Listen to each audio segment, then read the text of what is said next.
Bienvenidos al podcast de economía e inversiones de Upside Capital. Revisaremos el rendimiento del mercado en Chile y el mundo y las principales noticias económicas y financieras que marcan la jornada.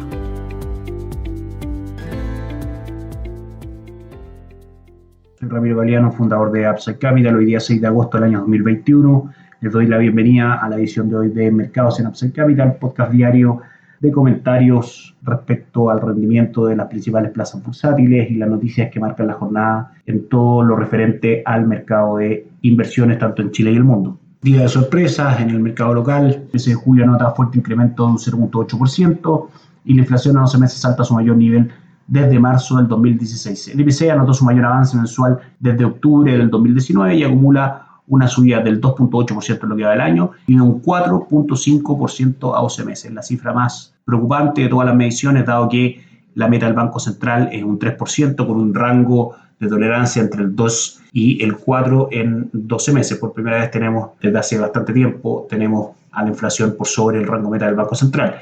Esta última es la mayor inflación interanual que registra el país desde marzo del 2016, ubicándose por primera vez en 5 años por encima del rango de tolerancia del Banco Central. Motivos para justificar esta noticia hay varios. El primero tiene que ver con las inyecciones del IES, los rescates de los fondos de pensiones, las ayudas fiscales para sortear, los efectos de la crisis y darle dinero a las personas para que el consumo se mantenga y la economía en general se mantenga andando. Han hecho que la cantidad de circulante en el país sea enorme en nuestra economía y eso, por supuesto, hace que con la cantidad de dinero que tienen las personas para poder consumir ante un aumento de la demanda, los precios claramente van a tender a subir. También el aumento del precio del dólar, que ha estado cotizando en máximos de hace bastante tiempo, ayuda, aunque no es inmediato, pero ayuda también a tener una inflación por arriba de lo esperado, o va a ayudar en realidad a tener una inflación más arriba de lo esperado, dado que nosotros somos una economía que en general importa bienes, esos bienes son importados en dólar y son vendidos acá en pesos, entonces al importar en dólares importamos también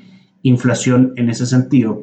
Y por supuesto hay un shock de oferta que tiene que ver con que en el contexto de pandemia, por supuesto que la producción tiende a ser menor y la demanda se ha mantenido, incluso aumentado por las inyecciones de liquidez. Entonces, claramente, ante una disminución de la demanda y aumento de la oferta, el precio de los bienes tiene que tender naturalmente a subir. Nosotros analizamos en Upside Capital esta noticia desde el punto de vista del mercado de capitales, donde, por supuesto, en primera instancia encarecerá el valor del UF y eso encarecerá a su vez el pago de los créditos hipotecarios y de la inversión inmobiliaria, lo que obviamente no es bueno desde el punto de vista de los inversionistas. También golpea el mercado de renta fija, ya golpeado por los rescates de la AFP, donde las administradoras han tenido que salir a vender papeles para poder pagar los rescates, las emisiones de deuda para poder también financiar los planes de gasto fiscales ante una mayor cantidad de bonos dando vuelta en el mercado. Claramente el precio de los bonos va a tender a caer. Ante una oferta también por parte de la AFP, como decíamos, para pagar los rescates, el precio de los bonos va a tender a caer. Y en este caso también una inflación mayor a lo esperada le argumentó al Banco Central para apurar la normalización monetaria, es decir, aumentar la tasa de interés, y eso, recordemos que la inversión es inversa. Si es que sube la tasa de interés, van a caer el precio de los bonos. Vamos a estar muy atentos a cómo golpea este dato al mercado de renta fija. Es un dato que triplica lo que el mercado esperaba. Las expectativas del mercado estaban cerca del 0.4% para julio. Sin embargo, arroja este 0.8% que nos sorprende a todos. La gran conclusión es que, por supuesto, hay que diversificar y en Upside Capital podemos ayudarlos en eso, elegir, ver en qué parte de la curva de la renta fija están las opciones de inversión e incorporarla a los portafolios de nuestros clientes, como también diversificar en inversiones con renta fija internacional, renta variable internacional, que es donde están nuestras recomendaciones el día de hoy.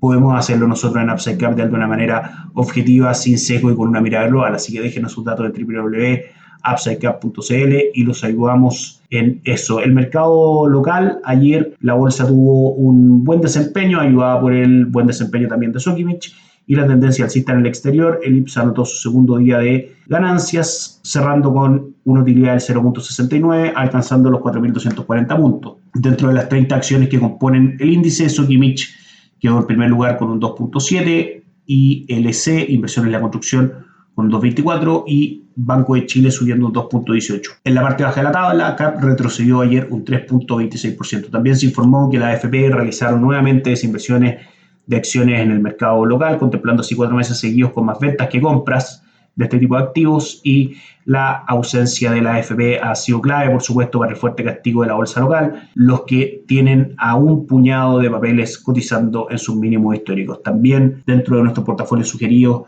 el hecho de ampliar el espectro de mercados en los que nuestros clientes invierten y estar con una presencia muy fuerte en mercados internacionales, en opciones de inversión, en acciones, en renta variable estadounidense y renta variable también en Asia emergente, son dos mercados y dos opciones de inversión que forman parte también de nuestras recomendaciones. Llámenos para poder contarles más al respecto. El IPSA el día de hoy marca en nuestras pantallas un avance del 0.72%. El ánimo de los inversionistas locales no es golpeado fuerte por el dato de inflación.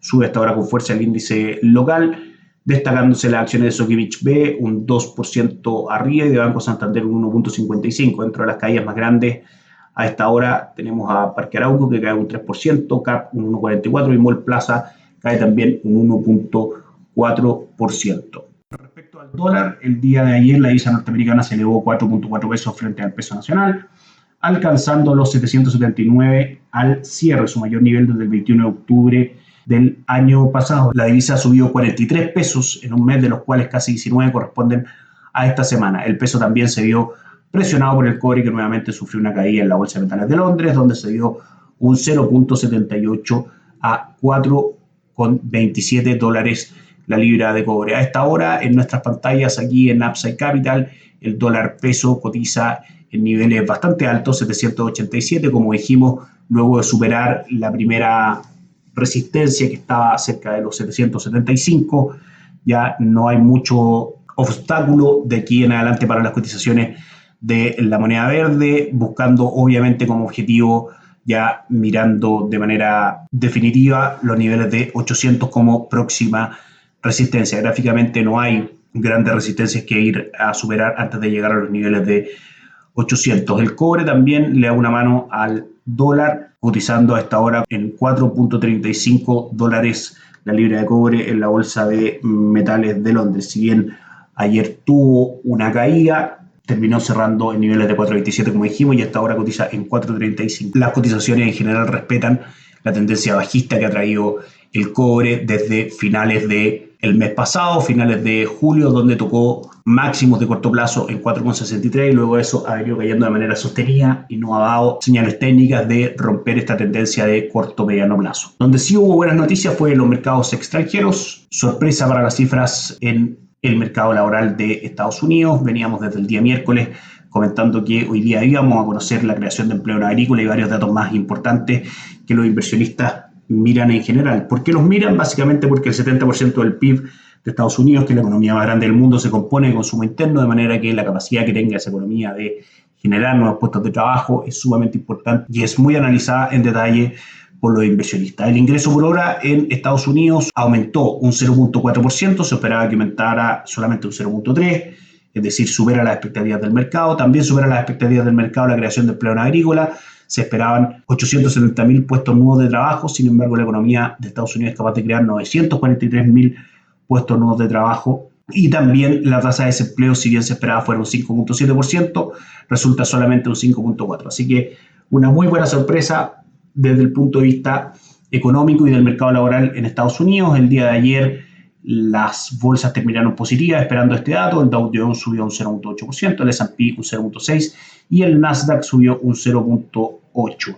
La recuperación en general del mercado accionario de Estados Unidos fue liderada por las acciones de viaje, incluidas las aerolíneas, pese a la propagación de la variante Delta del país. Por ejemplo, American Airlines subió más de un 7% el día de ayer. A esta hora los mercados de Estados Unidos cotizan mixtos, el Dow Jones subiendo un 0.39%, cayendo fuerte el Nasdaq un 0.63% y el S&P tímidamente positivo con un 0.6%. Reciben de manera mixta estos excelentes datos del mercado laboral de Norteamérica, dado que ante una mejora en las cifras económicas por parte de Estados Unidos, la Reserva Federal tiene cada vez más estímulos para apurar su normalización monetaria, es decir, subir la tasa de interés y por supuesto que que aumente el valor del dinero en una economía no le gusta a los mercados de renta variable. Así que es entendible que la reacción sea con respuestas mixtas en las cotizaciones. En general, las utilidades hoy día en Estados Unidos vienen por el lado financiero. JP Morgan sube un 2.54%, Bank of America un 2.97%, Wells Fargo un 3.31%, Citigroup sube un 2.17%. Las caídas vienen por el lado de las tecnológicas, cuya presencia bursátil hace que sean sumamente notorias. Apple cae un 0.37%, Microsoft un 0.56% y Amazon un 1.06%. También la noticia golpeó fuerte a los mercados en las cotizaciones de otro tipo de activos, por ejemplo el dólar index, que a esta hora viene subiendo fuerte en 92,77. El dólar index es una medición del dólar frente a sus principales socios comerciales, frente a una canasta de moneda de sus principales socios comerciales, de manera que lo que tenemos luego de estos datos es un aumento en el precio del dólar en el mundo y eso se demuestra en, por ejemplo, la cotización del dólar peso en Chile, que como dijimos cotiza hasta ahora en niveles cercanos a 787. También el oro, muy golpeado por este nuevo dato de la industria laboral en Estados Unidos, cotizaba antes del dato cerca de niveles de 1.800 y cae hasta ahora a niveles de 1.760. Esto se produce porque el oro es un refugio contra la inflación y obviamente ante mejores datos laborales hay mayores probabilidades de que la Reserva Federal levante las tasas de interés y por ende menor apetito por este tipo de activos como el oro, que son activos de refugio en general. Y con eso terminamos el podcast del día de hoy. Por supuesto vamos a estar muy pendientes a el efecto de la inflación en Chile en el mercado de renta fija, en las cotizaciones de los bonos de hoy, y también vamos a estar muy atentos a el efecto también de estas excelentes cifras del mercado laboral en Estados Unidos para los índices de renta variable de Chile y el mundo. Llámenos, déjenos sus datos en upsidecap.cl y podemos ayudarlos de manera objetiva, sin sesgo, darle una mirada global a su portafolio de inversiones, ayudarlos a diversificar y con eso aprovechar las oportunidades que se dan en el mercado a través de fondos mutuos, fondos de inversión, acciones como tal, etcétera. Podemos darles acceso a invertir no solamente en Chile, diversificarse también en el extranjero y aprovechar el tremendo rally que están teniendo los mercados en algunas partes del mundo, como por ejemplo Estados Unidos, que ya lleva un retorno cercano al 18% durante este año 2021. Suscríbanse a nuestras redes sociales, el link en YouTube, Instagram y Spotify. Y como les comentaba, visítenos en www.upsidecap.cl, déjenos sus datos y nosotros los llamamos para conversar. Que estén muy bien, que tengan un excelente fin de semana. Nos encontramos el día lunes. Chao, chao. Gracias por escuchar el podcast de Economía e Inversiones de Upside Capital. Te invitamos a visitar nuestro sitio web www.upsidecap.cl y contactarnos para brindarte una asesoría objetiva, sin sesgo y con una mirada global para tus inversiones.